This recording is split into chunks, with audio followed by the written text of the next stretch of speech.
En día toda la explotación forestal de las tierras indígenas se hace por debajo de la ley, pero se sigue haciendo y en gran escala porque hay un mercado enorme, ¿verdad? De maderas, hablo de la experiencia en el Chaco, y ellos no tienen las posibilidades de negociar en limpio cómo van a trabajar eso y de acuerdo a su sistema más democrático de distribución de recursos. Pero por otro lado, los indígenas que trabajan en estancias, los indígenas que trabajan no tienen la protección legal, no tienen sistemas que les permitan a ellos acceder a una defensa de derechos básicos mínimos, el salario mínimo, el acceso a la educación básica. Digamos, si en el área campesina estamos mal, en el área indígena estamos muy mal.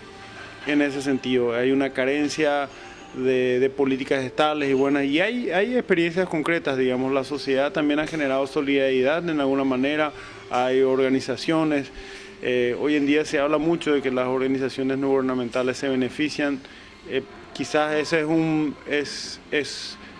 un síntoma, es como decir, bueno, del Paraguay podría decir mucha gente que el Paraguay ha sido un estado irresponsable, un estado que ha recibido, mucha gente va a decir eso, un montón de beneficios y de préstamos no reembolsables y esto, y que eso no ha devenido en mayor desarrollo. Eso también tiene que ver porque por otras condiciones justas de intercambio de nuestros bienes. Lo que nos pasa a nosotros a gran escala le pasa a menor escala a los indígenas, ¿verdad? Los indígenas obviamente no pueden competir con el poder del capital y de la soja, no hay un control, eso es real, del uso de agrotóxicos, no hay un control del uso de la justicia por manos propias que es siempre en beneficio de los poderosos, hay persecuciones, los indígenas no tienen la posibilidad, o sea, si ellos eventualmente si hay un conflicto de robo de vaca, de limítrofes, siempre no hay una respuesta de los organismos públicos que tienen mucho más celeridad cuando se trata de un ganadero, cuando se trata a veces, en el peor de los casos, un capo de la droga, ¿verdad?, que tiene conexiones políticas. Entonces, ese tipo de cosas, es sanear la sociedad paraguaya también es crear condiciones más favorables para ellos, facilitar acceso a la educación es una manera de facilitarles medios y recursos para que ellos puedan acceder y defenderse en condiciones de igualdad. Y también para que puedan negociar sus propios productos, su propia capacidad productiva que varía, ¿verdad? Varía de regiones, varía de circunstancias, en una mejor manera. Entonces, desde la artesanía, la manera como un poco que también aquí podemos decir la industria es artesanal, bueno, para los indígenas sus industrias son relativamente artesanales, pero lo importante es saber que lo cazador-recolector que se hablaba en un momento es como una condición histórica, es decir, esa es como la tradición histórica de la que ellos vienen, así como decimos el Paraguay viene de la tradición histórica de, en principio, ser agricultores y ganaderos, nosotros no hemos sido los mineros, en otros pueblos amazónicos ellos habrán sido también cazadores-recolectores pero caucheros. Esa relación era una relación libre cuando tenían mayor territorio. Muchísimo tiempo los indígenas chaqueños que no estaban subyugados por el Estado y la sociedad paraguaya negociaban, habían grandes corredores de comercio, de que ellos en las costas negociaban. Y ni qué decir que habían pueblos más poderosos que por otras circunstancias, por las pandemias, que eliminaron una gran parte de la población indígena, podían incluso resistir y poner en jaque a estados o colonias como las portuguesas y la paraguaya en su momento, ¿verdad? Los Mbayá, los Payaguá llegaron incluso ahí tratados del gobernador Alós ya por mucho tiempo que decía, bueno, de aquí para el río Ipané para adelante es territorio indígena. Entonces ese marco de respeto y reconocer al otro como igual pero diferente, ese marco terminó y entonces hoy en día queda el paternalismo o la compasión, y el otro lado de la compasión y el paternalismo es el menosprecio, subyugar, decir son menos, ¿verdad? Entonces tenemos una gran tarea en la sociedad que ustedes están trabajando mucho con toda esta tarea de rescate, de testimonio, de visibilidad del tema indígena y de los actores indígenas, de personas concretas, de líderes concretos, de familias, de de sujetos que yo soy parte de incluso de nuestra clase política, la Margarita Unangue, que tienen gente que tiene trayectoria, es darle ese espacio y eso es sumamente importante. Yo repito, también existe otro prejuicio, bueno, que los antropólogos queremos dejarle conservados en un... No se trata de esto, se trata de generar relaciones de igualdad y de entender la diferencia, que esa es algo que implica compromiso, ¿no? Si no nos entendemos bien nosotros, si no entendemos bien al otro, no podemos generar mecanismos de diálogo. Yo creo que de una manera u otra los indígenas han tenido una fidelidad que más que como nosotros ponemos en el énfasis cultural, a sí mismo importante, los pueblos indígenas paraguayos, es decir, que es mantener redes sociales que no se desintegran, ¿verdad? El hecho que haya una comunidad que se llame Cerro Potú o Redención es generar lugares donde ellos son en igualdad con sus pares, ¿verdad? Y eso yo creo que es como defender la cultura en cualquier momento, porque ahí se puede volver a hablar de los mitos, ahí se puede replantear o remodelar, como los macá, que han tenido una manera de ellos guardan su etnicidad. Ellos están bien organizados y tienen una claridad de un proyecto de nación. Ellos, aunque estén viviendo en la ciudad, repiten un montón o recrean un montón de prácticas culturales, ¿verdad? Entonces, de costumbres de ellos. Y a la vez tienen un mecanismo de conexión rico, igualitario, si se quiere, con la sociedad circundante.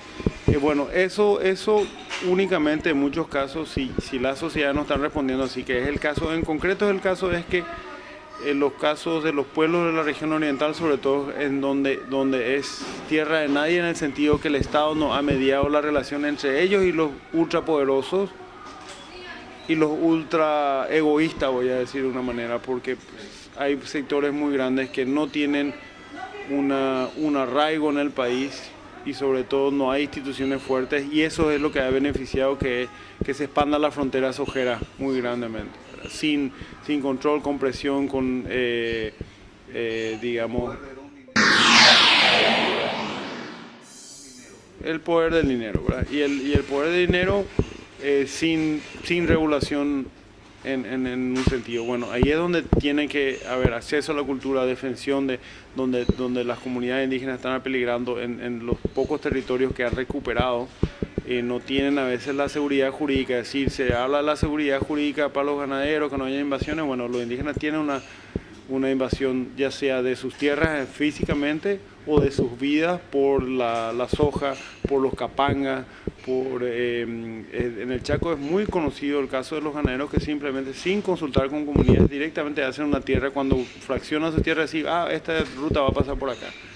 Y lo peor ha sido que el Estado ha tenido la mala costumbre de repetir eso, ¿verdad? Con el corredor bioceánico pasó, con los caminos vecinales muchas veces se habla directamente, es una tierra que no han pagado nada a los indígenas, no hubo compensación, no hubo negociación. Entonces esa indefensión jurídica, ese que se amparan, decir no, pero ellos son menos, o no, ellos no entienden, o no, o nosotros, el gran discurso a veces que tenemos, sí, que no se ve, es nosotros le estamos ayudando, ¿verdad? Nosotros le ayudamos a esta gente, pues bueno, no. Primero cuando nos se pide la ayuda, es decir, no es una ayuda realmente, sino está disfrazada la ayuda, la ayuda disfraza la explotación, ¿verdad? O la desconsideración. Entonces, en la región oriental tiene que haber, digamos, el Poder Judicial tiene una gran tarea en investigar los casos de violación de derechos humanos, en castigar, en actuar efectivamente,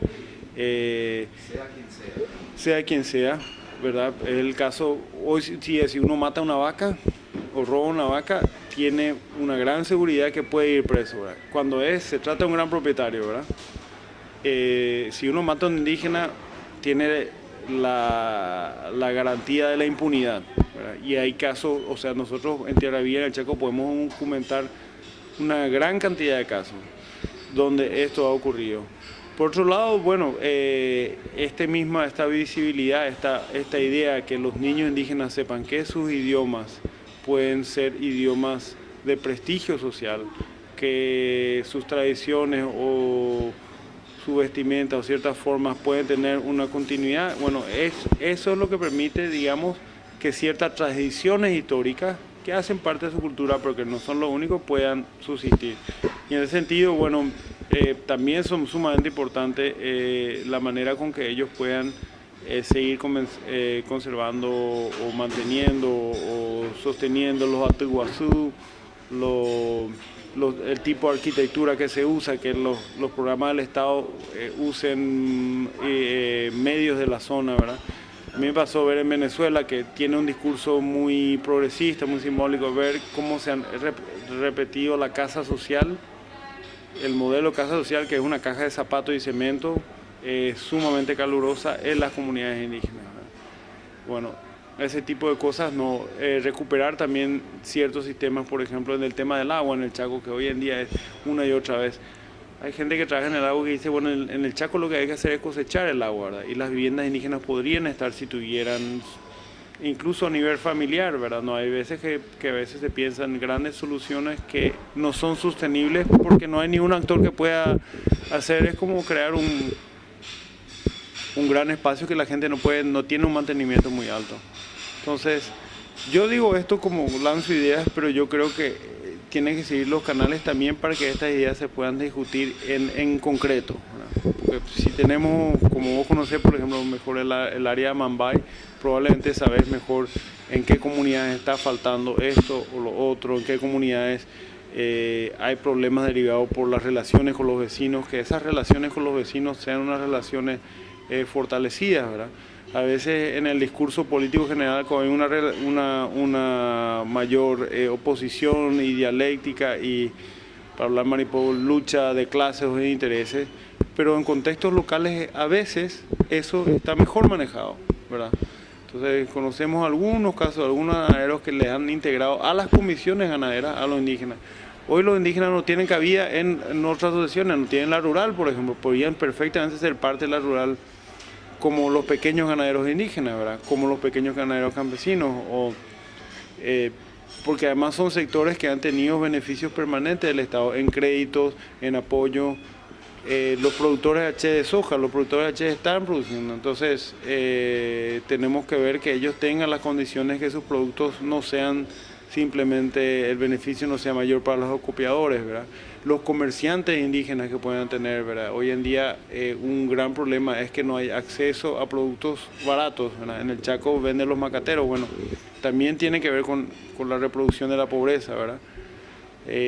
Entonces, no sé, creo que hay muchas cosas que se pueden hacer y que obviamente los indígenas y sus distintas organizaciones tienen que tener ese espacio. Y la ONG tenemos el compromiso de transparentar los programas que se están haciendo, los antropólogos y los investigadores sociales, de incluir el tema indígena de distintas perspectivas, de ver el tema del acceso a la educación. Hay trabajo, pero esto tenemos el deber de promover lo que se está investigando, lo que se conoce, un conocimiento que, por supuesto, como decíamos antes, bueno, los indígenas del Paite de hace rato saben que no son los vikingos los que vinieron ahí, ¿verdad? Ellos han facilitado que arqueólogos, como mencionabas, ¿cómo se llama? Las Xeras, pero el previo, el consens, como gente que ese tipo de trabajos que nacen del conocimiento indígena, como yo lo que sé de los Angaité, lo sé porque hay personas concretas que me han dado información y la tarea ha sido sistematizar eso, darle una lectura, comparar, ¿verdad? Pero la información viene principalmente de ellos, y información y elaboración también, ¿verdad? Entonces, que lleguemos a la etnociencia también, que es la etnociencia, que hay un montón de conocimiento que muchas veces se pierde por justamente esa falta de sistematización o falta de prestigio social para las nuevas generaciones de lo que es el indígena. Entonces, siempre un poco tienen los indígenas esa doble condición al ser marginados, de que si adoptan o proclaman esa condición, eso les va no le va a redituar en acceso a un mejor trabajo, a mejores condiciones de vida, ¿verdad? Entonces son varios niveles transversales en que hay que ver y que esperamos que un gobierno sensible sea también más inteligente y eficiente, ¿verdad?